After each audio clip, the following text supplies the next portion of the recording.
Kami dari CGP Angkatan 6 Merauke, Papua. Kami akan melakukan percakapan coaching alur tirta. Perkenalkan, nama saya Kristi Novita Dewi Simatupang dari SD Impres Senayu. Fasilitator saya adalah Ibu Mariam dan pengajar praktik saya adalah Pak Asrudi.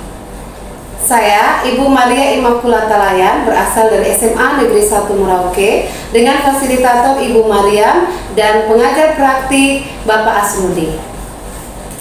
Saya, Englin Lilin, dari SD YPPK Santo Agustinus.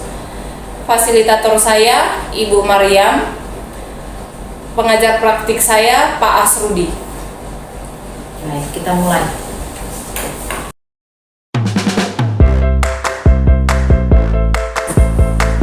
Baik, selamat siang Ibu Englin. Selamat siang juga Ibu. Bagaimana kabarnya hari ini? Puji Tuhan, kabar sangat baik. Perasaan Ibu Englin dalam persiapan melakukan percakapan coaching bagaimana? Perasaan saya sangat gembira. Oke. Ibu Englin, apa saja yang sudah Ibu Englin persiapkan untuk percakapan coaching hari ini? Yang saya sudah persiapkan dalam proses coaching ini, yang pertama sesuai dengan alur tirta. Yang pertama yaitu tujuan, rencana identifikasi, rencana aksi, dan tanggung jawab. Oke, baik Ibu Englin. Untuk percakapan coaching nanti harus disesuaikan ya dengan prinsip coaching, yaitu kemitraan, proses kreatif, dan memaksimalkan potensi. Baik. Sekarang Ibu Englin, kompetensi coaching apa yang ingin Ibu Englin kembangkan?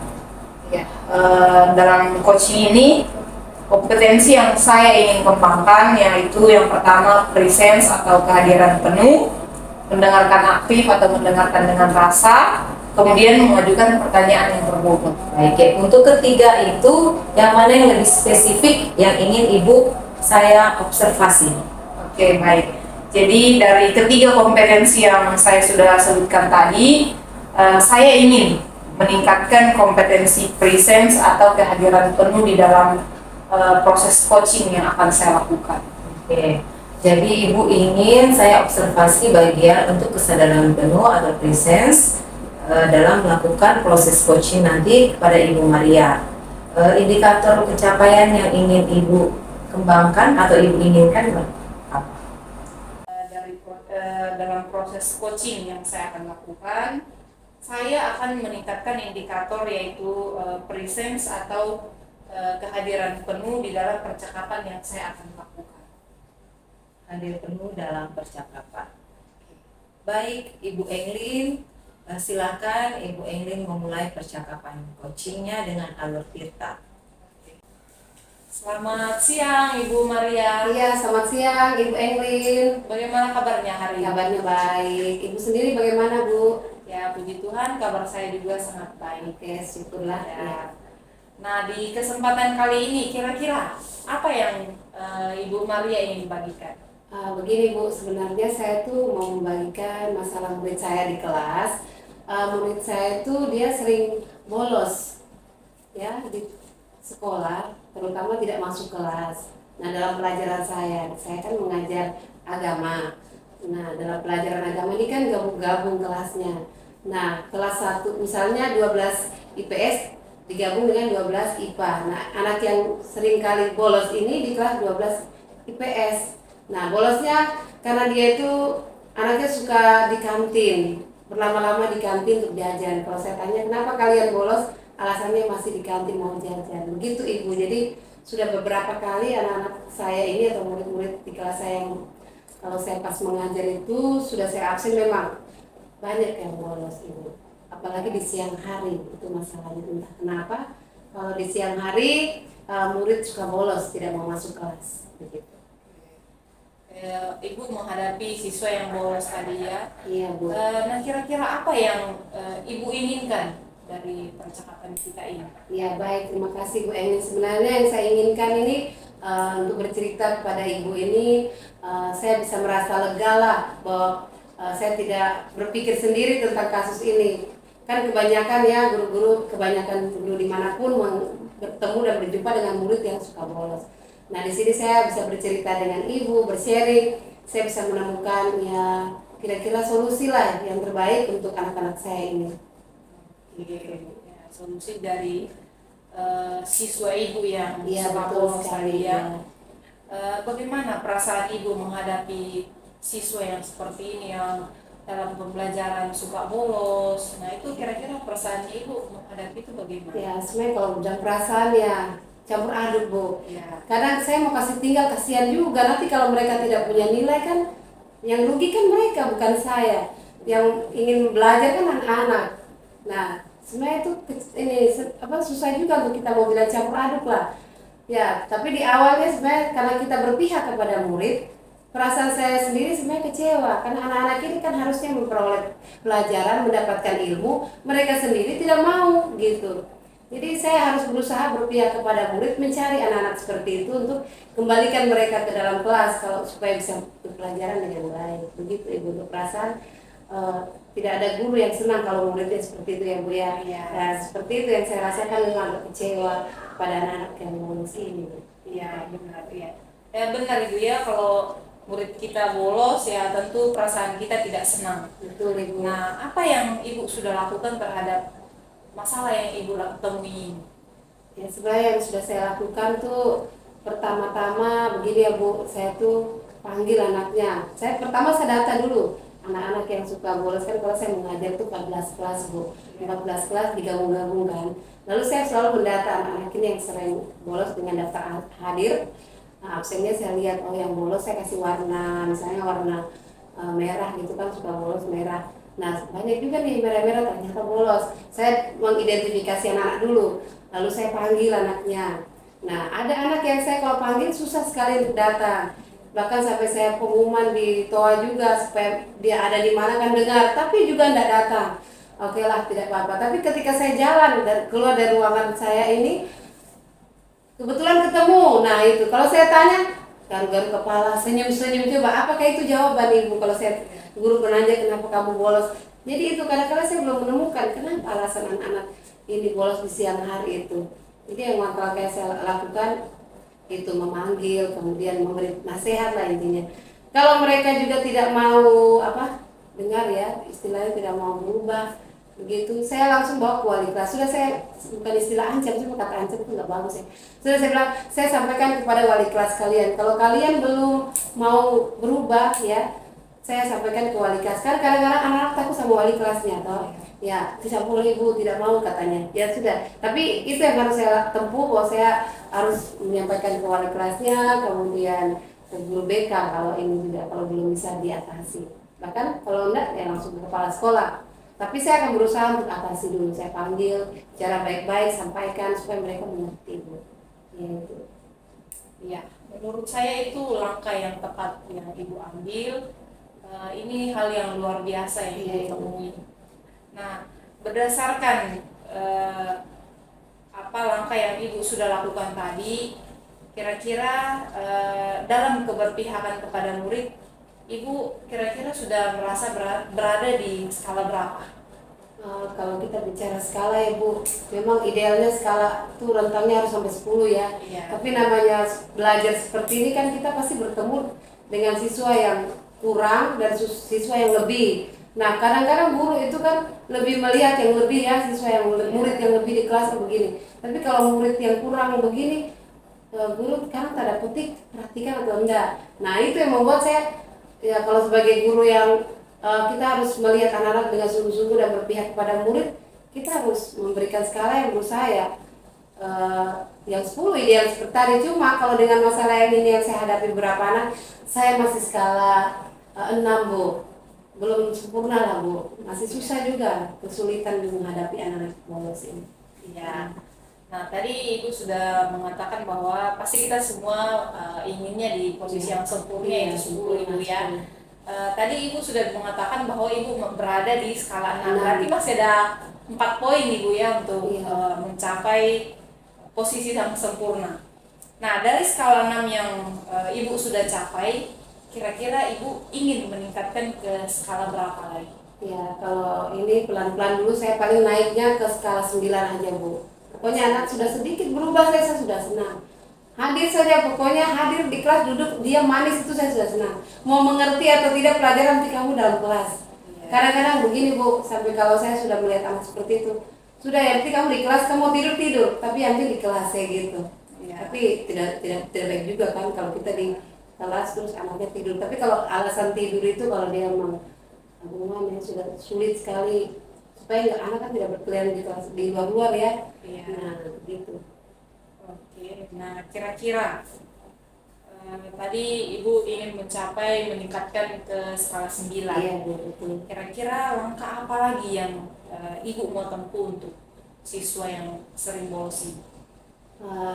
Yang saya pikirkan begini, Bu, untuk anak-anak yang bolos ini, selain saya tadi memanggil, itu yang tadi saya sampaikan, saya bawa mereka ke guru wali kelasnya ya, sebagai wali kelasnya lebih memperhatikan anak-anaknya, supaya anak-anak yang bolos-bolos ini lebih dinasihati lagi, diperhatikan lagi, kira-kira sebagai orang tua di kelasnya, sebagai wali itu memperhatikan. Kalau mereka belum juga memperhatikan apa yang dikatakan wali kelasnya, itu masalahnya akan dibawa ke guru BK. Kalau sampai di BK, guru BK juga sudah dinasihati, sudah diberi petunjuk, tapi mereka masih juga seperti itu, nanti akan dibawa ke kepala sekolah. Nanti kalau sampai di kepala sekolah mereka masih, ini kan kepala sekolah yang beri kebijakan, putusan anak ini mau di sekolah di sini atau mau dikeluarkan, begitu, Bu. Ya. Oke, nah kapan Ibu akan melaksanakan rencana-rencana itu? Untuk langkah-langkah dan rencana yang akan saya lakukan ini, karena ini sudah selesai semesteran, Bu, saya akan mulai di semester yang baru untuk kelas 12. Kan saya mengajar kelas 12, jadi ini akan dilakukan di tahun ajaran yang baru. Untuk anak-anak yang bolos saya akan tertibkan kembali, karena sudah di kelas 12 itu bukan berarti mereka seenaknya bolos. Mereka harus lebih perhatikan kehadiran, supaya lulus itu menjadi lulus yang anak-anak yang berkualitas. Jangan mereka berpikir sudah di kelas 12 sebentar lagi kan lulus, jadi kita bolos juga nggak apa-apa. Sebenarnya itu salah kalau pikiran mereka seperti itu. Jadi kita harus tertib. Saya akan tertibkan di kelas 12, tidak ada lagi anak-anak yang bolos. Kalau memang masih ada yang bolos, saya akan lakukan seperti yang rencana saya tadi, lebih tegas lagi. Oke, baik. Saya yakin Ya, Bu.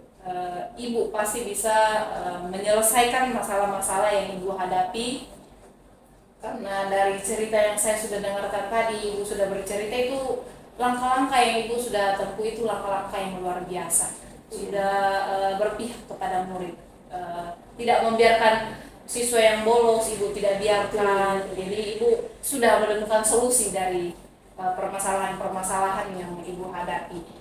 Nah, saya kira sekian percakapan kita, Ibu Maria. Ya, Ibu, terima Selamat kasih siang. banyak. Ya, selamat siang. Sama-sama. Ya.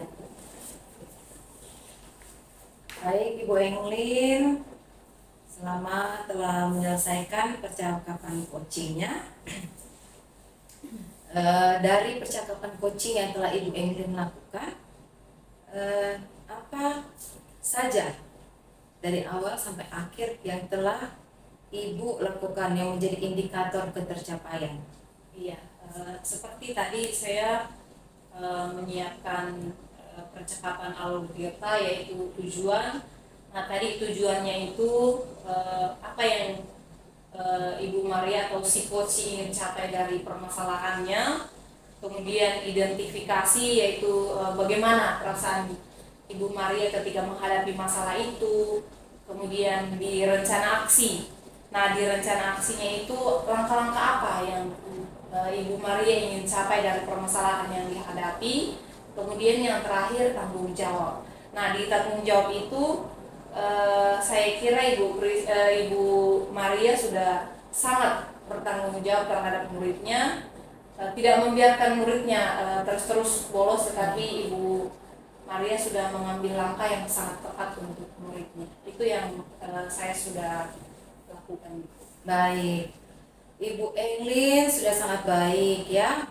Jadi dari hasil observasi saya, berdasarkan yang saya lihat ya, Ibu Englin sudah melakukan dan prinsip coaching sesuai alur tirta, dan juga sudah melakukan prinsip coaching yaitu kemitraan, proses kreatif, dan memaksimalkan potensi.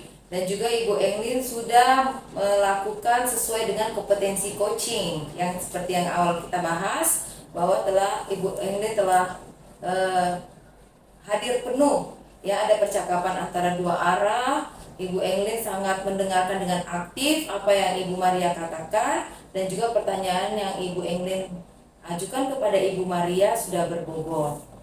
Oke, kemudian untuk berikutnya saya ingin tanyakan ke Ibu Englin, apa lagi kompetensi yang ingin Ibu Englin kembangkan? Oke, kompetensi yang ingin saya tingkatkan dari percakapan yang saya sudah lakukan tadi, yaitu ya kompetensi presence. Nah, di mana presence itu adalah kehadiran penuh di dalam sebuah percakapan, kemudian juga mendengarkan aktif. Saya sebagai coach, saya ingin mendengarkan aktif apa yang si coach utarakan.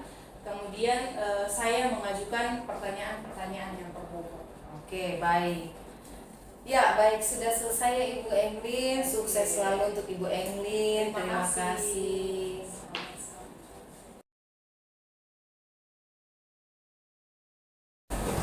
Selamat siang Bu Maria. Selamat siang Ibu Englin. Bagaimana kabarnya hari ini? Kabar baik Bu. Oke, kira-kira perasaannya hari ini gimana Bu? Perasaan saya juga baik Bu. Puji Oke. Tuhan. Ya. Berarti siang kita akan melakukan coaching. Iya Bu. Oke. Persiapan apa yang Ibu sudah lakukan untuk memulai coaching ini? Untuk persiapan dalam melakukan coaching ini yang saya lakukan itu, yang pertama adalah tujuan, lalu yang kedua identifikasi, ketiga rencana aksi, dan yang terakhir tanggung jawab, gitu Bu. Oke. Nah, jangan lupa juga Ibu ya, di dalam coaching yang Ibu akan lakukan harus sesuai dengan prinsip coaching, yaitu sesuai dengan kemitraan, proses kreatif, memaksimalkan potensi. Oke, kemudian di dalam proses coaching, kompetensi coaching apa yang Ibu ingin kembangkan?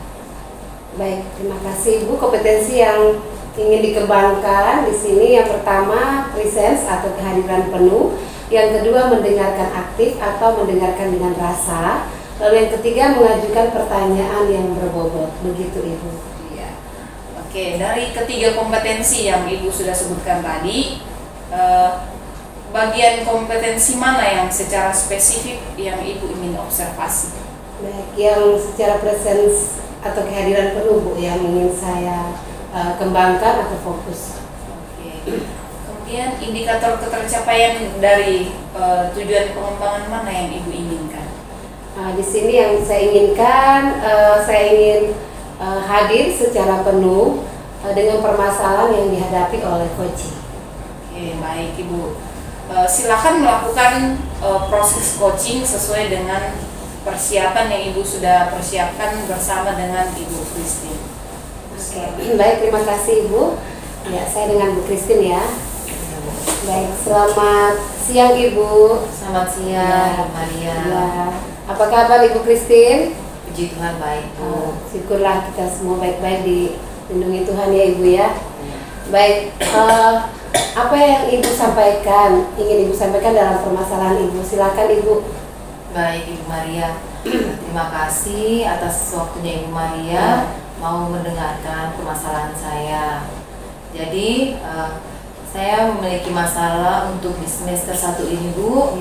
Ada siswa saya yang lebih banyak tingkat alfanya daripada hadirnya di sekolah. Iya Bu. Jadi ketika ujian akhir semester 1 kemarin hasilnya sangat tidak memuaskan. Baik, jadi Ibu mau meningkatkan tingkat kehadiran anak-anak ini. Ada anak Ibu yang alfa ya, tingkat Iya. kehadirannya kurang, Iya, itu iya. masalahnya. Untuk itu begini Bu Christine, apa yang Ibu inginkan dari percakapan kita ini? Iya baik. Jadi melalui percakapan kita ini saya ingin mendapatkan solusi. Iya. Ya, saya ingin menemukan solusi bagaimana caranya agar anak-anak ini senang masuk ke rajin datang ke sekolah. Jadi tingkat alfanya berkurang, malah kalau boleh tidak ada. Jadi harus hadir terus di sekolah begitu, Bu. Baik Ibu. Baik, sebelum saya lanjutkan ya Bu, sebenarnya menurut Ibu kenapa sih anak-anak itu bisa sampai tidak hadir, tingkat kehadirannya kurang begitu? Iya. Mungkin ada sesuatu yang Ibu sudah melihat di sekolah itu, kenapa seperti itu? Iya. Kalau saya lihat, Bu, kan memang siswa ini pernah saya datangi. Jadi saya tanya secara pribadi menggunakan restitusi mengapa tidak datang ke sekolah. Saya sudah bertanya seperti itu, katanya dia memang membantu neneknya pangkur sagu. Saya tanya kenapa pangkur sagu sampai kadang kan biasa 2 minggu, Bu, 2 minggu alpa, baru nanti dia masuk beberapa hari sudah alpa lagi. Jadi katanya memang pangkur sagu itu tidak bisa 1 hari, kalau 1 hari hanya dapat 1 bola. Sedangkan itu kan untuk makanan pokok satu keluarga. Jadi paling tidak sampai 2 minggu begitu katanya pangkur sagu. Jadi anak ini mengatakan seperti itu kepada saya. Begitu ya Ibu Iya, ya. Bu. Ternyata itu permasalahan baik ada dalam keluarga juga Bu ya, sehingga mempengaruhi kepada anak-anak. Baik, tapi menurut Ibu bagaimana perasaan Ibu sendiri menghadapi persoalan seperti itu? Ya. Ya, permasalahan anak-anak tadi, kehadiran mereka itu. Saya itu sebenarnya bingung, Bu. Maksudnya kalau begini, saya mau tegur juga kasihan karena memang kan sesuai dengan kebutuhan hidup mereka. Betul ya. Kebutuhan hidup mereka harus mencari memangkur sagu agar bisa mendapatkan makan. Sedangkan datang ke sekolah itu sebenarnya itulah harus diprioritaskan lagi untuk datang ke sekolah dibandingkan untuk membantu orang tuanya pangkur sagu, karena pangkur sagu untuk mencari nafkah itu kan tanggung jawab dari orang tua, bukan dari anak begitu. Tapi anak ini juga harus dibebankan tanggung jawab itu untuk melakukan pangkur sagu. Jadi saya rasa sedih seperti itu, Bu. Baik. Jadi itu perasaan Ibu ya, memang sebenarnya anak-anak seperti itu harus belajar, tapi mereka harus mencari nafkah ya untuk membantu orang tua. Oke, baik Ibu Christine. Baik, berarti begini, apa yang sudah Ibu lakukan terhadap masalah anak-anak yang tadi Ibu sudah lihat itu? Oke. Jadi Ibu Maria, untuk semester 1 ini saya memang sudah melakukan restitusi. Dia sudah saya panggil, kemudian menanyakan kembali kepada dia keyakinannya dan juga keyakinan kelas kita bahwa harus rajin masuk sekolah. Namun setelah melakukan restitusi itu siswa ini masuk, tapi setelah itu tidak masuk lagi dengan alasan yang sama. Kadang mencari ikan, memanggur sagu, selalu alasannya itu adalah untuk mencari makan seperti itu, membantu orang tuanya mencari makan. Jadi untuk semester 1 ini tingkat ketercapaiannya tidak 50% pun tidak ada. Iya. Baik, itu sudah yang Ibu sudah lakukan ya. Berdasarkan apa yang telah Ibu lakukan dengan restitusi tadi, keyakinan kelas dan sebagainya, kira-kira Ibu sudah berada di skala yang berapa? Baik Ibu, kalau saya rasa kayaknya saya masih di skala 5, Bu. Soalnya iya, karena belum ada perubahan yang berarti dari anak ini, tetap masih tidak datang ke sekolah. Iya. Oke, skala 5 ini kira-kira Ibu mau tingkatkan lebih ke skala berapa? Rencananya mungkin di semester 2, karena semester 1 sudah selesai ya Bu, sudah selesai ujian, ternyata hasilnya juga tidak bagus untuk anak itu. Kemudian nanti akan saya tingkatkan ke skala 7 atau 8, Bu. Mudah-mudahan bisa sampai 8 Ya, untuk tingkat kehadirannya di semester 2. Iya. Jadi skala 8 ya Ibu ya. Saya yakin pasti Ibu bisa. Oke, baik. Untuk itu kira-kira ada apa langkah-langkah atau rencana cara-cara Ibu yang Ibu lakukan untuk mengatasi murid Ibu yang tidak ke sekolah seperti tadi, masalahnya membantu orang tua dan sebagainya? Apakah ada cara-cara, trik-trik yang Ibu lakukan sebagai langkah-langkah yang tepat begitu? Oke, jadi begini Bu, saya memang kan mau berpusat kepada siswa. Iya, iya. Jadi sesuai dengan kebutuhannya dia harus belajar agar bisa mencapai cita-citanya. Namun ternyata dalam semester 1 ini saya lihat kesalahan penuh untuk anak ini tidak datang ke sekolah bukan hanya dari dirinya sendiri, karena memang dia diberikan tanggung jawab juga sebagai tuntutan untuk dia mencari makan seperti memancing untuk kebutuhan hidup. Ya, jadi mungkin untuk semester 2, awal semester 2 saya punya langkah itu saya harus bertemu dulu dengan orang tuanya. Ya, bertemu dengan orang tuanya untuk membahas tingkat kehadiran anak ini di sekolah, kemudian mau meminta orang tuanya agar bisa memotivasi penuh anak ini untuk fokus kepada belajar. Tugas utamanya dia adalah belajar. Begitu, agar orang tuanya juga mungkin dengan bertemu dengan orang tua dan saya memberikan memberikan motivasi kepada orang tua bahwa pentingnya pendidikan untuk anaknya. Mungkin mudah-mudahan di semester 2 orang tuanya mau untuk membiarkan anaknya ke sekolah dan tidak selalu dibebankan untuk mencari makan. Seperti itu, Bu. Rencana saya untuk di semester 2. Nah, itu ya. Jadi ini rencana yang Ibu lakukan yaitu untuk bertemu dengan orang tua dan juga untuk memberi motivasi ya atas kehadiran anak di sekolah. Mungkin orang tua juga bisa terlibat aktif untuk memperhatikan anak. Begitu ya, Ibu ya? Iya, Ibu. Baik, untuk itu kira-kira dari langkah-langkah yang Ibu ingin tempuh tadi ini, kapan Ibu akan melaksanakannya? Oke, jadi kalau saya lebih tepatnya itu paling baik waktunya adalah di awal semester. Di awal semester. Ya, di awal semester 2. Di awal semester 2 itu saya mau membuka dengan memanggil orang tua. Memanggil orang tua, kemudian nanti saya akan bahas mungkin bersama-sama dengan orang tua yang lain. Kemudian memanggil secara khusus orang tua yang anak yang tadi untuk berbicara secara spesifik tentang kebutuhan anaknya, yaitu belajar seperti itu. Ya, saya berharap dengan apa yang Ibu rencanakan dan kapan yang akan Ibu lakukan ini bisa berjalan dengan baik. Ibu bisa berjumpa dengan orang tua dan juga menyampaikan permasalahan yang dialami oleh anak-anak ini.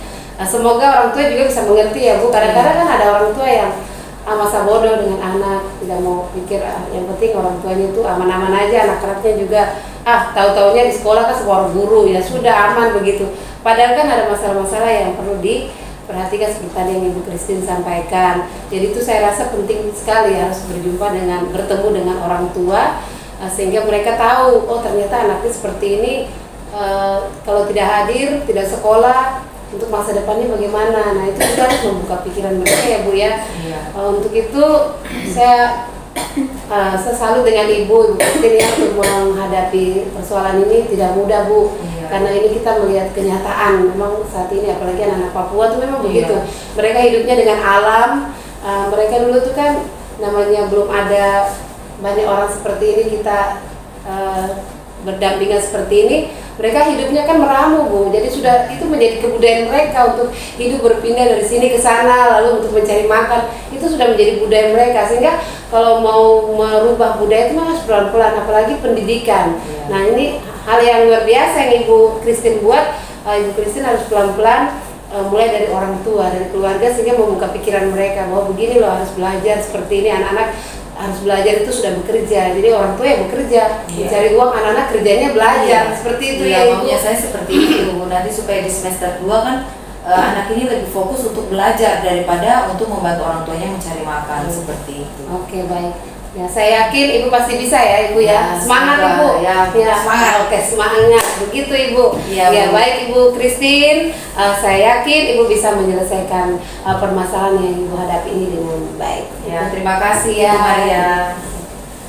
Oke, baik sekali ya Ibu. Tadi saya sudah mendengarkan proses coaching yang terjadi antara Ibu Maria dan Ibu Christine, di mana posisinya Ibu tadi sebagai coach.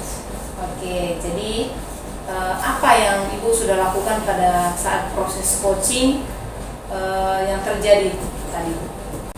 Baik, terima kasih Ibu. Di sini saya sudah melakukannya sesuai dengan alur Tirta, dan yang saya lakukan di sini yang pertama saya menanyakan tentang tujuannya, permasalahannya apa yang dihadapi. Kemudian dalam percakapan kami menemukan identifikasi masalah. Oh, ternyata masalah yang dihadapi Bu Christine ini tentang masalah kehadiran siswa berkurang, ya, terutama kehadiran di sekolah, bukan di kelas ya Bu, di sekolah. Kemudian rencana aksi apa yang dia lakukan anak-anak ini. Nanti Ibu Christine akan memberikan aksinya, terutama memanggil orang tua dalam menghadapi anak-anak seperti ini.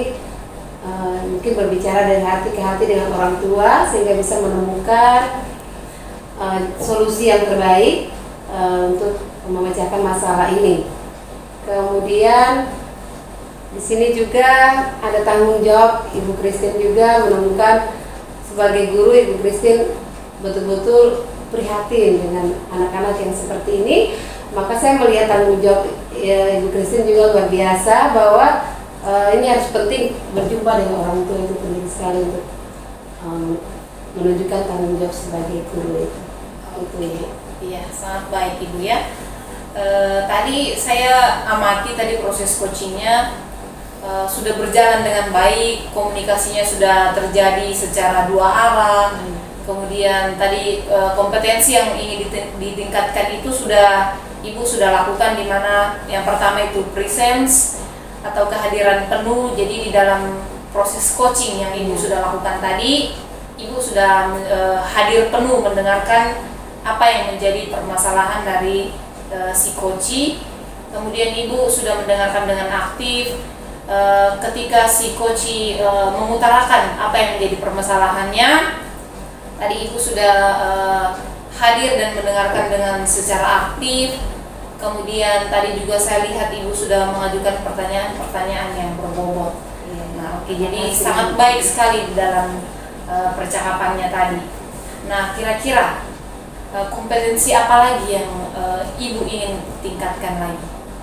Baik, dari kompetensi yang pertama tadi saya bilang presence ingin saya tingkatkan. Nah, dari keduanya ini saya lebih ingin mendengarkan aktif, mendengarkan dengan rasa. Ibu, kadang-kadang kalau kita cuma mendengar begitu aja, kita kan tidak prihatin dengan orang punya masalah. Nah, kalau di sini mungkin saya benar-benar saya pikir ternyata susah ya yang dihadapi Ibu Christine di tempat, misalnya kalau bukan terlalu jauh pedalaman tidak ya, tapi kan masih arah-arah dekat kota ya. Cuma seperti itu kan Ibu ya, mendengarkan yang aktif. Iya, benar sekali. Jadi ya di dalam komunikasi dua arah pasti sangat penting Ibu kita mendengarkan dengan aktif. Nah, itu sangat baik sekali. Oke, sekian dan terima kasih. Selamat sore Ibu Maria. Selamat sore Ibu Engwin, terima kasih. Selamat siang. Selamat siang Ibu Christine. Selamat siang Ibu Maria. Apa kabarnya? Puji Tuhan baik Bu. Ya, begini Ibu, bagaimana persiapan, apa yang Ibu sudah persiapkan di dalam melakukan coaching? Baik, terima kasih Bu. Dalam melakukan coaching ini saya menggunakan alur Tirta, ya. Jadi dalam alur Tirta itu saya sudah menyiapkan pertanyaan-pertanyaan berdasarkan tujuan, identifikasi, rencana aksi, dan juga tanggung jawab. Oke, baik Ibu. Untuk itu kompetensi coaching apa yang ingin Ibu kembangkan? Kompetensi coaching yang ingin saya kembangkan yaitu ada 3 Bu, yaitu present, kehadiran penuh, kemudian mendengarkan aktif, mendengarkan dengan rasa, dan yang terakhir mengajukan pertanyaan yang berbobot. Oke, baik Ibu. Baik, dari ketiga kompetensi coaching itu mana yang secara spesifik ingin Ibu observasi? Yang saya ingin Ibu observasi yaitu mendengarkan aktif, mendengarkan dengan rasa. Iya, baik. Oke, untuk itu indikator ketercapaian dari tujuan pengembangan yang ingin Ibu kembangkan yang mana? Saya ingin kembangkan yaitu indikatornya mendengarkan coaching ketika berbicara dengan rasa, yaitu ikut merasakan apa yang coaching rasakan, seperti itu. Baik. Baik Ibu, dari apa yang sudah Ibu sampaikan untuk persiapannya, untuk itu silakan Ibu melakukan coaching bersama Ibu Eni. Baik Bu, terima kasih. Iya. Baik, selamat siang Ibu Engli. Selamat siang Bu Titi. Bagaimana kabar Bu? Puji Tuhan, kabar saya saat ini sangat baik. Ya, Ibu Engli datang kepada saya saat ini, di siang ini ada yang mungkin Ibu ingin sampaikan kepada saya? Iya, oke, baik. Di sini saya ingin berbagi cerita Bu yang saya alami. Kebetulan saya mengajar di kelas 4. Nah, di dalam kelas saya itu terdiri dari 36 anak. Nah, dari 36 anak ini mereka punya karakter itu berbeda-beda. Nah, yang saya ingin berbagi di sini, saya punya murid itu suka bercerita, Bu. Jadi awalnya dia duduk di depan. Nah, karena dia suka bercerita, dia mengganggu temannya, Bu. Jadi temannya yang di sampingnya itu ikut bercerita juga sehingga kurang konsentrasi dengan apa yang saya sedang jelaskan. Gitu. Oke, baik Ibu. Jadi ada masalah yang Ibu alami ya. Jadi ada siswa yang senang bercerita sehingga Ya. mengganggu proses belajar mengajar. Iya. Ya. Jadi dari percakapan kita ini Ibu ingin apa dari hasil dari coaching kita hari ini?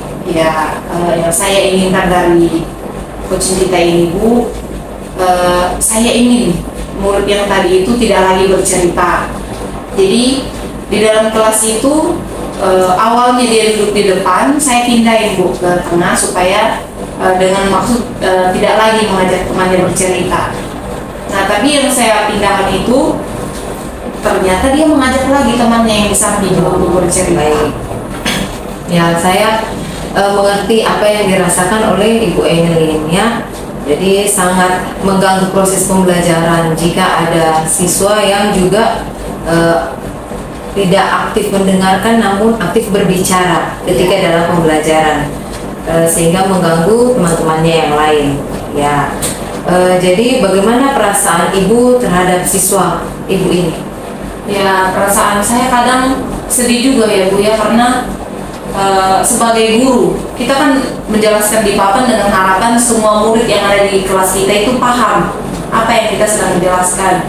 Tetapi ketika saya menemui murid saya tadi yang bercerita, senangnya berbicara, ngajak temannya berbicara sehingga kurang konsentrasi, nah di situ kadang saya sedih Bu, bahwa ternyata apa yang saya jelaskan tadi itu tidak semua siswa saya paham apa yang saya jelaskan. Itu yang saya rasa. Iya, betul Bu. Jadi tindakan untuk yang siswa yang suka berbicara tadi apa yang Ibu lakukan? Yang saya lakukan, saya sudah pindahkan tempat duduk Bu. Ya. Yang tadi awalnya saya tadi sudah katakan duduknya di depan, saya pindahin ke tengah dengan harapan bahwa murid tersebut tidak lagi mengajak temannya bercerita. Tetapi setelah saya pindahkan itu ternyata belum efektif Bu, masih saja mengajak temannya bercerita yang di samping. Oke, ya Bu. Jadi untuk Ibu, untuk siswa ini dia itu memiliki kebutuhan khusus, maksudnya kebutuhannya yaitu dia lebih senang untuk berbicara daripada untuk mendengarkan. Ya, jadi sesuai kebutuhan dan kita kan sebagai guru harus melakukan pembelajaran yang berpusat pada siswa. Jadi Ibu Engli sudah melakukan pembelajaran yang berpusat kepada siswa dengan cara Ibu Engli datang untuk mencari solusi bagaimana agar permasalahan ini dapat terselesaikan ya. Jadi dari tindakan yang tadi Ibu Engli ambil, Ibu Engli sudah berada di posisi berapa dari skala 1 sampai 10? Oke, jadi dari 1 sampai 10 Bu, saya masih merasa berada di posisi 5 Bu, masih 50-50. Iya. Jadi Ibu Englin pasti Ibu Englin ingin meningkatkannya, ya meningkatkannya dengan harapan Ibu Englin mau seperti Ibu Englin bilang tadi, siswa tersebut mau juga ikut aktif belajar dan tidak mengganggu teman dalam hal banyak berbicara di dalam kelas. Ya, jadi Ibu Englin ingin meningkatkannya ke skala berapa Bu? Ya, jadi pasti semua guru ya Bu ya, pasti ingin mencapai posisi yang sempurna yaitu 10. Iya. Oke, jadi saya ingin mencapai posisi 10, Bu. Tapi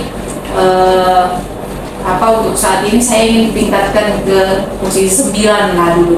Baik. Iya. Jadi Ibu Englin sudah baik dalam mengidentifikasi murid, bahwa Ibu Englin tahu dia punya kebutuhan secara khusus terhadap anak Ibu Englin itu dan masalah yang dihadapi Ibu Englin. Kemudian Ibu Englin ingin meningkatkannya ke skala 9. Jadi ada mungkin rencana-rencana kira-kira apa ya yang Ibu Englin pikirkan langkah-langkah agar anak ini dapat berubah seperti itu. Oke, jadi ya tentu ada langkah-langkah yang saya sudah pikirkan untuk siswa saya tadi, supaya jangan terus-terus mengajak temannya untuk berbicara, sehingga di dalam proses pembelajaran itu jadi kurang konsentrasi. Jadi langkah-langkah yang saya sudah siapkan itu, tadi saya sudah pindahkan tempat duduk ternyata belum efektif. Jadi mungkin saya akan ketemu dengan orang tua. Saya akan membicarakan dengan orang tuanya. Saya akan memberitahu bahwa di dalam proses pembelajaran anak ibu kurang mendengarkan dan sering berbicara. Kemudian mengajak temannya juga untuk ikut berbicara. Itu langkah-langkah yang saya akan lakukan. Oke, itu langkah kepada orang tua ya. Iya. Kemudian ada lagi mungkin rencana Ibu? Mungkin sejauh ini dengan orang tua. Kemudian kalau memang ke orang tua kurang efektif, mungkin ya saya akan berbicara mungkin dengan kepala sekolah. Kepala sekolah. Iya. Oke. Jadi langkah yang Ibu ambil ya untuk memenuhi kebutuhan belajar murid Ibu yang tadi, yaitu berbicara dulu kepada orang tua dan juga nanti akan berbicara kepada kepala sekolah. Ya, mudah-mudahan langkah yang Ibu ambil ini, rencana Ibu nanti bisa mencapai ke skala 9 ya, seperti yang Ibu harapkan. Kapan kira-kira rencana ini akan Ibu laksanakan? Ini kan kita sudah berada di penghujung semester 1. Iya. Jadi nanti rencananya saya akan laksanakan di semester 2. Semester 2. Iya. Ya, sangat baik ya Ibu Englin. Saya sangat memberikan support kepada Ibu Englin. Saya yakin Ibu Englin pasti bisa menyelesaikan masalah yang Ibu Englin hadapi. Dan semoga di semester 2 nanti anak tersebut sudah bisa mengikuti pembelajaran aktif ya, seperti yang Ibu Englin inginkan. Ya, Gitu. itu yang menjadi harapan saya. Nanti semester 2 siswa saya ini ada perubahan yang semakin baik, bukan semakin buruk. Itu yang saya inginkan. Oke, baik. Ya, terima kasih ya Ibu Englin sudah berbagi dengan saya, dan Ibu Englin sudah bisa mendapatkan solusi ya atas masalah yang Ibu Englin alami. Oke, terima kasih juga Ibu Titin sudah mau berbagi dengan saya atas masalah yang saya hadapi. Baik. Oke, selamat siang. Selamat siang Ibu Kristi. Oke, baik, itu proses coaching yang telah dilakukan oleh Ibu Titin dan Ibu Englin. Terima kasih Ibu Christine yang telah menyampaikan proses coaching yang sesuai dengan alur Tirta untuk mencapai indikator tadi ya, pencapaian indikator. Oke, selanjutnya saya melihat dari proses tadi sudah terjadi komunikasi dua arah, sudah baik, sudah bagus. Kemudian dari presence atau kehadiran penuh sudah tercapai juga. Kedua-duanya benar-benar hadir penuh untuk memperhatikan ya. Yang kedua, mendengarkan dengan aktif atau mendengarkan dengan rasa. Di sini saya juga melihat bagaimana tanggapan dari Ibu Christine sebagai coach, bisa mendengarkan dengan aktif lalu menemukan pertanyaan-pertanyaan yang berbobot. Nah, ini yang untuk menuju kepada yang ketiga, yaitu mengajukan pertanyaan berbobot. Nah, itu sudah ditemukan dan sudah berjalan dengan baik dan lancar. Itu mungkin yang terakhir, kira-kira kompetensi apa lagi yang ingin Ibu Christine kembangkan berdasarkan hasil melakukan coaching tadi? Baik Bu. Ya. kompetensi yang ingin saya kembangkan dalam proses coaching yaitu mengajukan pertanyaan berbobot. Saya harus banyak latihan lagi untuk bisa mengajukan pertanyaan yang berbobot dalam proses percakapan coaching, begitu. Oke, itu saja Ibu Christine. Terima kasih luar biasa Ibu Christine dan juga Ibu Engli dalam proses coaching kita ini. Terima kasih. Selamat siang dan terima kasih. Salam dan bahagia. CGP Angkatan 6, Isakokai, maju bersama, Lulus semua. Satu hati, satu tujuan.